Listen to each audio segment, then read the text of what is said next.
Once upon a time, in a village called Ayetoro, humans and magical creatures lived together.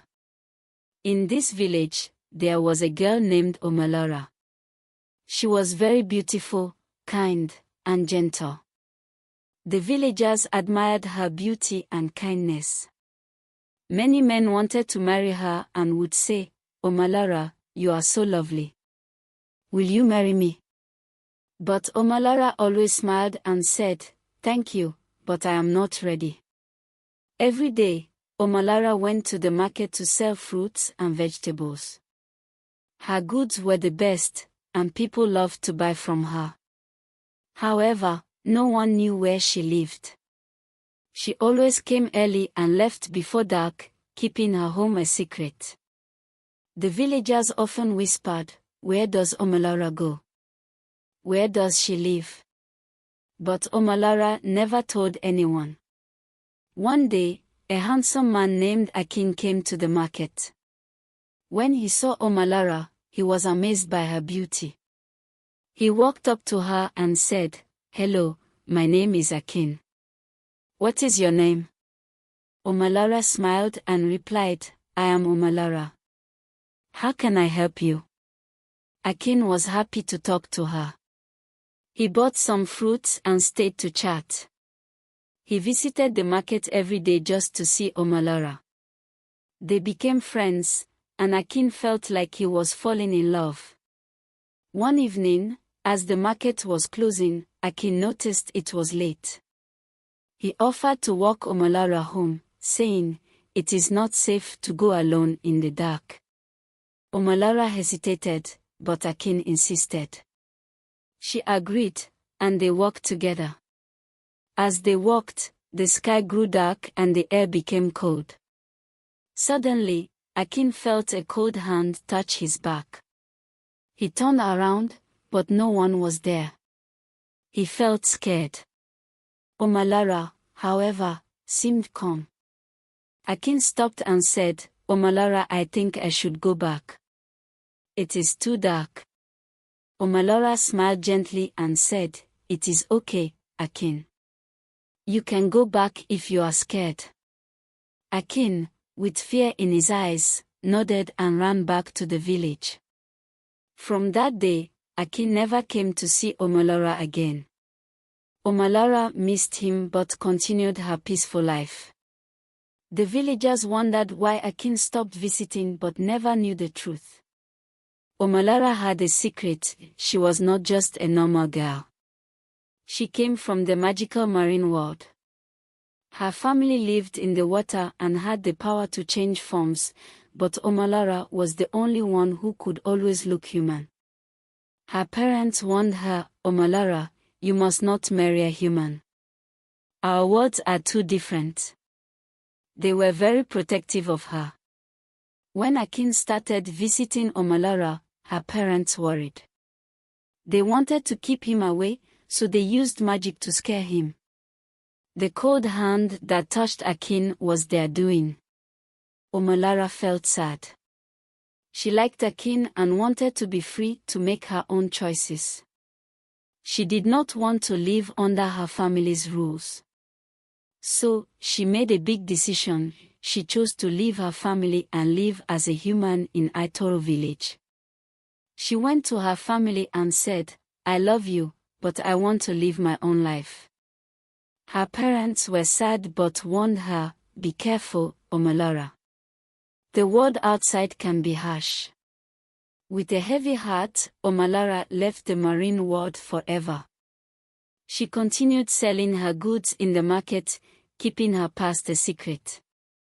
To make sure her family could not bring her back, Omolara went to Osun's shrine. Osun was a powerful spirit who helped those seeking a new path. Omolara knelt before the altar and said, "Great Osun, I wish to be free from my family's control." Osun appeared in a soft glow and said, "I understand your wish, Omolara. I will grant it, but your family may curse you to bring you back." Omolara bravely nodded, "I accept." With a wave of Osun's hand, the bond was broken. When her family realized they had lost Omolara, they were furious. Her mother whispered a curse, "May you never find happiness with a human."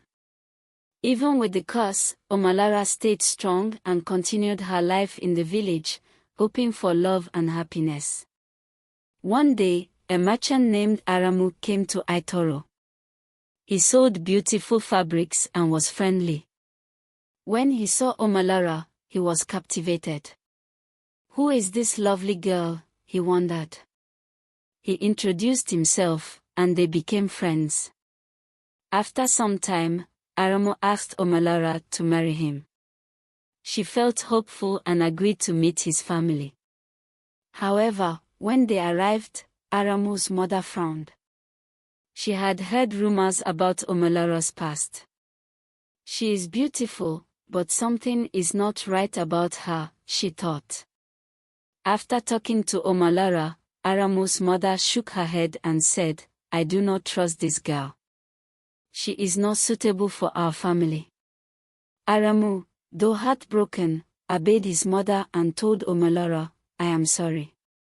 My mother does not approve." Omolara, with tears in her eyes, quietly left and returned to the village, feeling the weight of the curse once more. Sad and desperate, Omolara returned to Osun's shrine. "Great Osun, the curse is causing me so much pain. Please help me," she pleaded. Osun appeared and said, "I can lift the curse, but you must promise to stay calm and never let anger control you. If you get angry, the curse will return even stronger." Omolara promised, and with a wave of Osun's hand, the curse was lifted. Omolara felt free and returned to the village with new hope. One day, at the village stream, a kind man named Kola saw Omolara looking sad. "Are you okay?" he asked. They talked, and Omolara felt comfortable with him. Over time, they grew close. Kola was kind and never asked about her past. One day, he told her, "I care about you, Omolara. I want to be with you." She was hesitant but finally accepted. They fell in love, and Kola proposed. Omolara, filled with hope, said yes. The village celebrated their upcoming wedding with joy.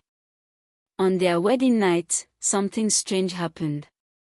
Omolara suddenly felt cold, and before she knew it, she transformed into a mermaid.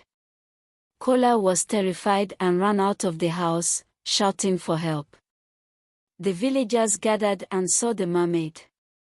They were shocked and scared. The village elders called the oracle for guidance. The oracle asked Omolara to speak.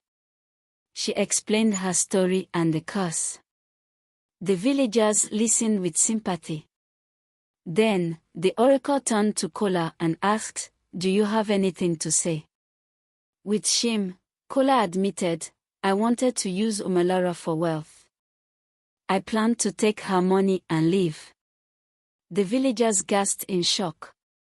The oracle said, "You planned to betray her, but now you must stay with her. This is your punishment. You will live with the one you intended to deceive." The villagers were surprised by the decision but respected the oracle's wisdom. Kola looked at Omolara, full of regret. The oracle declared, "Kola and Omolara will leave Ayetoro and find a new path together." The villagers watched as they left, whispering about the story of love, betrayal, and redemption. Omolara led Kola to the water, where her family lived. As they entered, the air felt magical. Kola was nervous. When they reached her family, he bowed his head and said, "I am sorry. I have learned my lesson." Omolara's parents listened and saw the sincerity in his eyes. Their story was not over, but together, Omolara and Kola would face whatever came next.